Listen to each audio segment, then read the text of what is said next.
Ladies and gentlemen, welcome to the match review for the game between the Frankston Dolphins and our VFL Pies. And let's just say the game didn't quite go to script. It's time to talk all things black and white.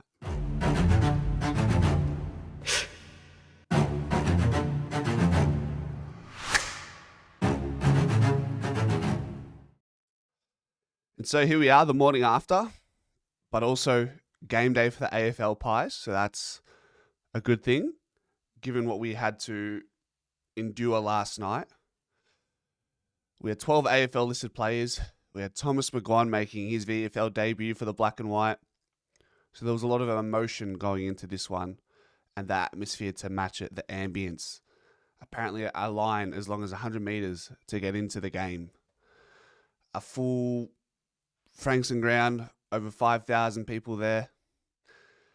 It seemed like the stage was set for a perfect night for the VFL Pies. De Goey, Billy Frampton, Bobby Hill, Finlay McRae returning after a bit of a layoff with his shoulder. Looking to see Di Mattia keep building on his game. And you know what? After that first quarter, where the Pies were up by 3 goals, and it seemed like we owned the territory. It looked like an AFL game in the way that we are accustomed to seeing Collingwood own the forward half. That's what it felt like in the first quarter for the VFL Pies. Bobby Hill got rolling, kicked his first goal, at least in the first quarter. Maybe the second quarter was where he kicked his second, but he was lively. Got caught folding the ball a couple of times. You're going to get that when you've been out of the scene for a month. And hey, let me tell you this, there was a lot of heat in this game. The Frankston boys came to play.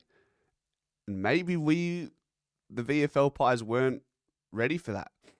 Maybe they were, maybe they weren't. But I'll tell you what, they brought the heat.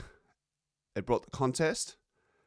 And Frankston seemingly managed to have played the conditions much better than Collingwood did. Collingwood did not acclimatise to this environment at all.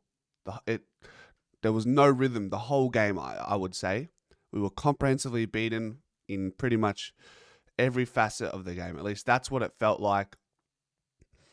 Just looking at some of the stats here, I mean, there were moments in the games where maybe we had forward half ascendancy, but Frankston would find a way to rebound and go end to end on multiple different occasions, despite the dewiness, and they just didn't play it quite well. But let's talk about some positives. We mentioned Bobby Hill, good, ready to go. Get him in for the game against Brisbane. Is ready. He looked like he was enjoying his footy. Kicked 2 goals, 13 touches. I've seen enough. On the other hand, Jordan De Goey finishes with 19 touches, 2 clearances.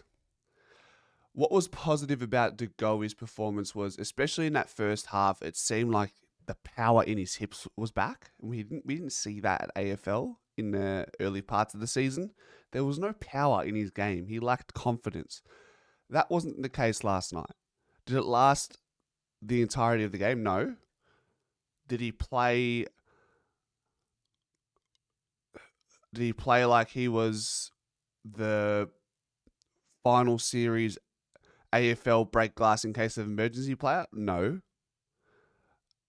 But we have to bear in mind this guy has had a lack of continuity all year. Most portions of last year as well. Frankston wanted this guy's head. So anytime Jordy got his hands on the ball in the contest, there were 2 or 3 players hanging off his hip. So it did make it difficult for his first game back. Maybe De Goey wasn't expecting that. So he finishes with 19 touches and just the 2 clearances. But if things go his way in certain sequences, he could have had 25 and 7 or 8 clearances. It's just, I felt Frankston just tackled super well. The tackling numbers were relatively even, but I thought when Frankston had the opportunity to quell a play, they did that exceptionally. So that's Jordan De Goey. That is Bobby Hill. Let's talk about Billy Frampton. Seemed like he was on limited time early in the game and then played most of the second half. He was a little bit sloppy in our back half, 2 turnovers. Maybe he was just trying to do too much. He's at the VFL level. He's coming from the AFL level where he's thriving. Probably did a little bit more than what he needs to do. So I don't read into that too much. He got through unscathed, and he's another player who I think we should see back against Brisbane. The question around De Goey is what's next for De Goey. Let's see how he pulls up first and foremost. Soft tissues don't tend to always arise the day of the game. Maybe let's wait and see throughout the course of today how he's pulled up, and tomorrow how much does he train. Does he play AFL next week as a sub? I'd say no. I'd say one more week VFL and then get him in. And if he flies, he flies. If he doesn't, then Q in the rack for 2025 for Jordan De Goey. But it's a good starting point that we saw from Jordy yesterday. I felt like with Thomas McGuire being the fifth player, they call in the VFL, they call the sub just the 23rd player. So I'm not sure. There's no real sub rule, but if you're the fifth player on the interchange, you tend to get less game time, and it felt like that for McGuire. Just the 4 touches and a goal. Nearly kicked a really nice goal in the last quarter, which didn't quite work out. I think it was saved on the line. But it's hard to get a read of where Thomas McGuire is at, where he'll fall in this draft, and with the fact that he's the father-son, will he slide even more? He's going to be a kid that's going to take some time to adjust to the AFL level. He's a more slim body. He does really well for his Coates Talent League team in the Western Jets. He does that to a T. In the Vic Metro side, he was okay. 10, 15 touches a game. Not really playing in the midfield because Vic Metro had a stacked midfield team and they didn't see McGuire as one of the best midfielders in the draft crop, so he doesn't get much of an opportunity in that system.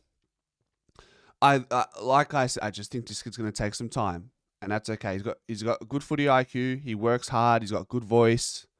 He's sure of himself. He's going to take time. He's not going to be, put it this way, he's not going to be Nick Dacos. Doesn't really have that superstar aura just yet.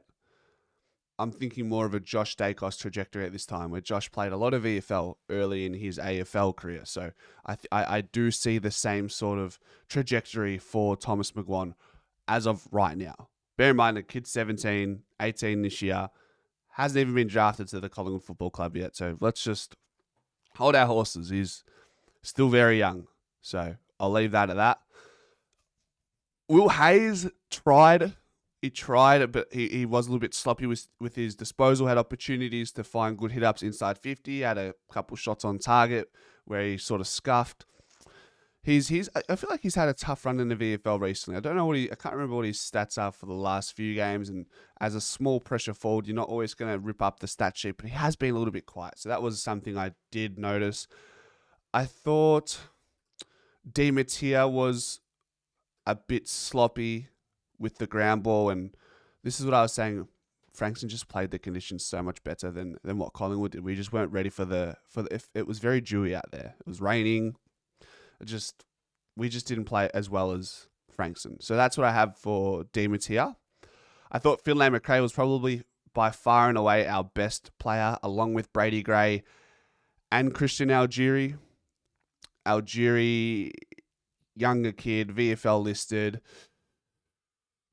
Played a bit of midfield, finds a way to kick goals. Did he kick a goal yesterday? He did not, but he's building a nice little run in the VFL side since he's come into the team. 4 clearances along with 21 touches. So that's Christian Algieri, the youngster there. I think he's like 21, 22. And then Brady Gray, ex-Fremantle Docker, 24 touches, 7 tackles, 6 clearances. Real rugged type of player, but just gets the job done. And Finlay McRae. Before the game started, I said, Finlay McRae is a walking 30 touches, 1 goal in the VFL. He gets 25 and 1 goal, 5 tackles, 3 clearances. But you still see in moments in the game where he, for example, he's running freely through the middle, looking for a kick going inside 50, and he scuffs it. And that will always be his kryptonite, and maybe the reason why he will never perhaps find an opportunity to be a full-time or a consistently playing player at AFL level. I hope it works out another way, but yeah, that's just where I see Finlay right now. Mason Cox had 16 touches, which is hard to believe. If that's the case, he fumbled so much yesterday. We took 4 marks. Were any of them contested though? Let me check. Were there any contested marks? I'm just trying to see here. He had, 0 contested marks. Yeah. Thought he was sloppy. Just not the game you want from Mason Cox, and his ruck partner in Oscar Steen was pretty good. 1 contested mark, kicked the goal late in the game. A stupid amount of hit outs. Did really well around the grounds. So Oscar Steen continues to improve. What else do I have with you? Algeria, by the way, those 21 touches came with 14 contested possessions. I was just looking at disposal efficiency. Noah House was quiet. Anything else that was worth noting? Just looking at the names. Joel Cochran, how did he go? He was okay. He found the ball a little bit here. He finishes with 15 touches. I didn't really notice him a great deal. Take some of the kick-ins, but he's had a decent year in the VFL. Will Parker finishes the 20 touches. He finds a footy. He tries really hard, but I feel like for a halfback flanker, his ball use was a little bit poor yesterday. You want that to be better, at least be better to be in consideration for AFL footy, and that's where I saw his game. I thought Josh Bennett's, one of our other VFL listed players, was good. Kicked 2 goals. Just finished nicely. Did scuff 1 set shot late in the game, but don't really read into that too much when the game's all but over. And I think I'm going to leave it at that. Hey, I will say the VFL side missed Charlie Dean last night. That's what I will leave it at that. Anyways, we now have bigger fish to fry. The boys hopefully have got through this game. The AFL boys have gotten through this game and they back it up and they're healthy. Now we have the Tigers versus the AFL Pies, and we're going to do a pre-game show at 1 and then a post-game show shortly after the game. So until then, go Pies.